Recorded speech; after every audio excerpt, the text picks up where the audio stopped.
not as good as last week's schedule. It's not even close to being as good as last week's schedule. So, I mean, I think we have kind of touched on the big national games, so to speak. Who's among the top 25, who is the highest game or the lowest total of combined rating? If you're ranked 5th and 9th, that'd be 14. Baylor's 8 and 21. Brigham Young, that's 29. Is there one of those? Because Texas, Alabama is a logo and against a team that's run college football for about 10 years. I mean, And there's also the throwback to 2009 and the championship game and all that. Is there a game like that in the top 25 this week? Not really. Doesn't seem like it. No.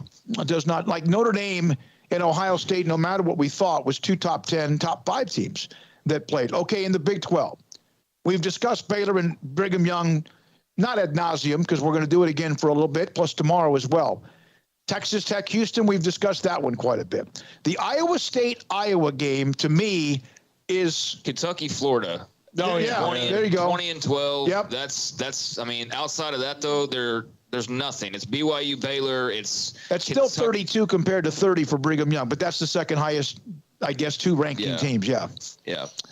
Florida coming off that win, are they mature enough to handle it and take care of business again? I think they're going to handle business with I think the thing here is that Kentucky's a little overrated in my mind versus, I mean, as far as coming out of last week, I mean, you go and you handled your business against Utah. Anthony Richardson's there getting Heisman hype out of nowhere out of week 1. So, yeah, I mean, I feel just fine about Florida. I mean, I think this will be a good game, and I think Kentucky's got a puncher's chance. But this is the same Kentucky that kind of pees down their leg a little bit whenever they get close to a situation like this. You know what I mean? Yeah. How about Billy Napier if he starts 2-0 against Utah and then beats Kentucky in their own division? Yeah.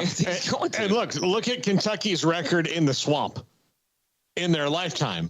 They have like a win. This is like Baylor. It's like Baylor and Stillwater. But it's like Baylor coming up and you still got to beat Oklahoma. Yeah. And you don't do that with regular. Like you beat some of the other teams and you start to grow and you evolve. But like getting over that hump, that's a whole different thing. And I think for Kentucky, Florida's been one of those humps for them. And in the Gators' most rock bottom seasons, Kentucky was still a gimme for them. Yes. Then that's what I said about Iowa State now, guys. That's a good segue. There's something that's weird about that, even if Iowa State looks like they should win this weekend. Yes, I understand that. But if Florida went out and scored 4 points, they would have lost. Then, I mean, that's the thing. Okay, I understand the Iowa dominance of Iowa State, but look at that number last week. Look at that. That is ridiculous. That is a slap in the face to modern football. I'm not joking. That is ridiculous that's where their offense is at this point. It's embarrassing. I think South Dakota's just better. No, it's embarrassing, and it's ha-ha because it's Iowa and all of that, and that's just what they do or whatever. But no, it's not. It's embarrassing. And so if Iowa State can't beat a team that's all they could muster offensively, then I don't want to hear anything about Hunter Deckers and he's going to be better than Brock Purdy or, we can replace this running back. We're a running back factory or, Will McDonald. If you got all that working in your favor where you can just replace stars and you've got a bunch of stars or you got a good number of stars that are back and you can't muster to outscore the team that couldn't even score a touchdown last week, when are you going to beat them? When are you going to do it? But people hyperventilate against certain. There's certain teams. Well, then they don't need to be taken seriously as far as any big-time conversations. All I'm saying is there are some rivalries where people just throw up on themselves. I get it, and I understand, and I understand where you're coming from, Florida, Kentucky. But my whole point is I don't want to hear that excuse for Iowa State anymore. Mm-hmm. If you want to be taken seriously – and you want to be taken as far as the big contenders in the Big 12 and all that, you got your attention last year and you didn't like it. And your head coach basically said, well, we never asked for any of this. We just want to, shake hands after the game and be respectful and whatever it was that he tried to, dismiss the not so great season that they were expecting. If you want to be that, that's fine. Just go lose to Iowa no matter what Iowa is or can be or whatever. We'll just chalk that up as an L every year because it has been. You're right. But at some point, you got to stand up and strap up and go there and take care of business. And I understand that game's on the road, so that does give me some pause. But if you can't score points against last week. It's not whether they score points. It's because Iowa probably dummies that thing down. Can they score points? If you give up points to Iowa this week, then you got to look at yourself and go, what the heck? Yeah. Yeah. There were some great Nebraska teams that couldn't beat Oklahoma.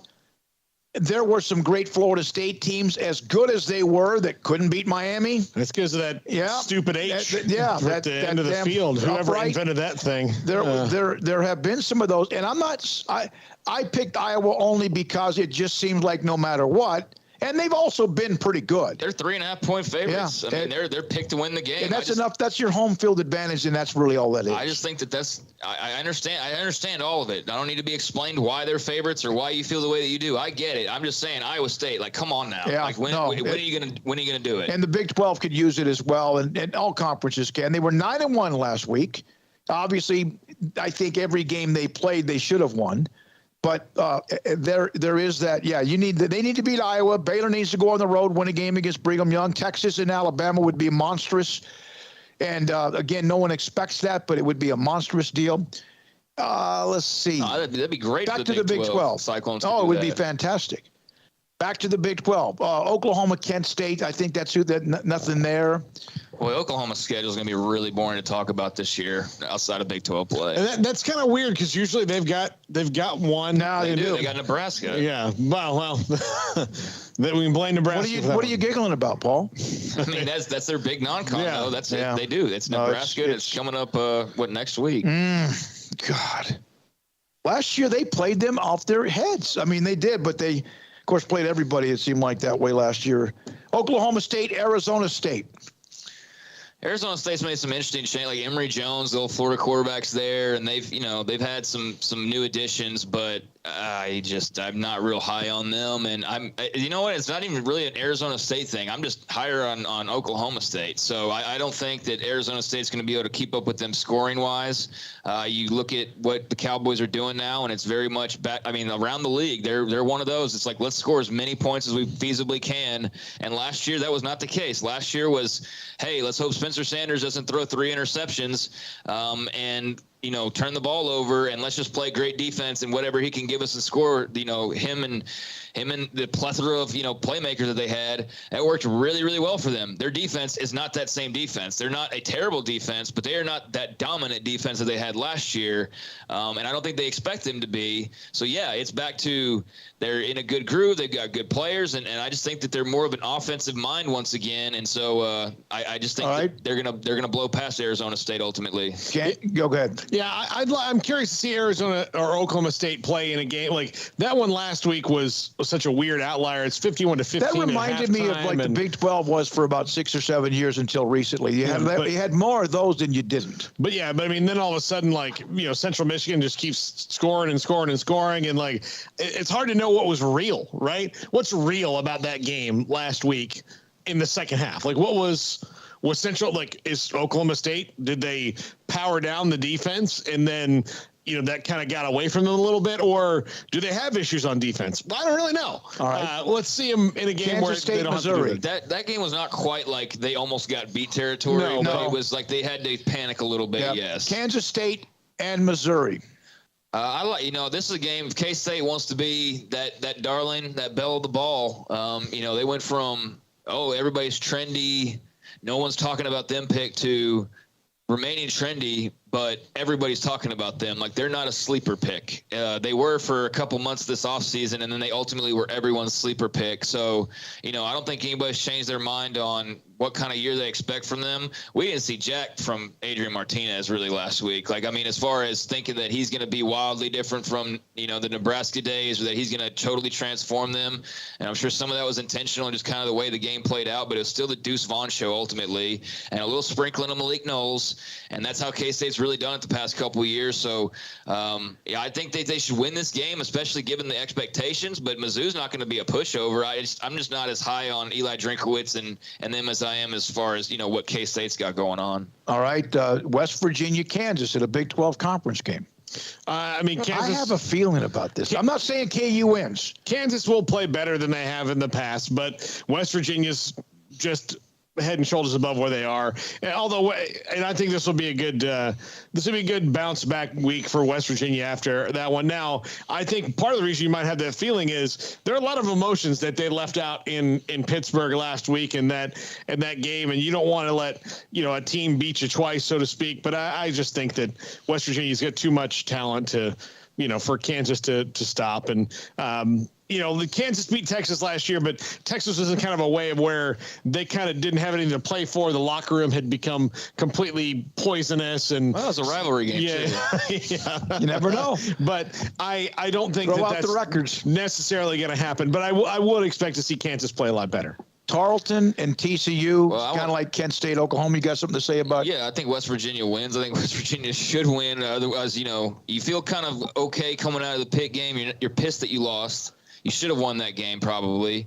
You had your opportunities, and just a couple of things went wrong, and you find yourself on the losing end of the backyard brawl. If they lose this game, that's not Neil Brown getting fired before the season's over with, but that's really not going to be good for him because I think that there was things to like last week with JT Daniels and all these other guys, some of them young, some of them, we've seen a little bit of, but he's got some good players around him, and they could very well should be 1-0 in this game, like I said. So, I think West Virginia beats Kansas. I think Kansas will at least make it a more respectable showing than what we've typically just chalked up as like, oh, they'll win by name your score. I don't think it's necessarily that easy of a cakewalk for West Virginia. All right, we've touched on all of them. We've mentioned Baylor. We've mentioned Texas Tech, Oklahoma, Oklahoma State, Kansas State, TCU, Texas, Tarleton. West Virginia. TCU Tarleton, there's nothing to say really there at all. Name your score there. I mean, obviously, no Chandler Morris in that game, so we'll see how that kind of plays out here over the next few weeks. But TCU, that was a nice win over Colorado. I mean, they kind of just slowly squeezed them to death. They were up early, not by huge numbers in the second half, just blew it open. Colorado, talk about open jobs this offseason. Yeah. Carl Durrell, I mean, God bless him, but I just did not see a whole lot of I'm not throwing the Big 12 invitation out to them immediately based on what I saw last weekend. That's not why you would, but if it was, then they certainly weren't going to invite. They have a nice TV market that they're close to. Yes, exactly. That's what's keeping that kind of interest there. But yeah, the Colorado, since they've joined the Pac-12, I mean, of course, anybody who's joined a new league, even going back to Arkansas, what's Arkansas really done in the SEC? Has it really worked out for them? Nobody that I know of that's left the conference, other than TCU early on in the Big 12. How many have gone to another conference during the last 10 or 12 years and gotten better? Mizzou was impactful for like the first couple of years, and they basically just faded into non-existence. I mean, outside of the SEC bubble. And I like Mizzou. We run into Mizzou people all the time because they basically run journalism along with Syracuse. But they're an afterthought to me for the most part now. Not being disrespectful, I don't think about them anymore because they're not in the Big 12. They get lost in the shuffle. And they're not. And they're lost in the shuffle of the SEC for the most part. So. There's not a lot of great examples of teams that just, go in and establish themselves right away. It's a hard thing to do. All right. I want to get into this is a story.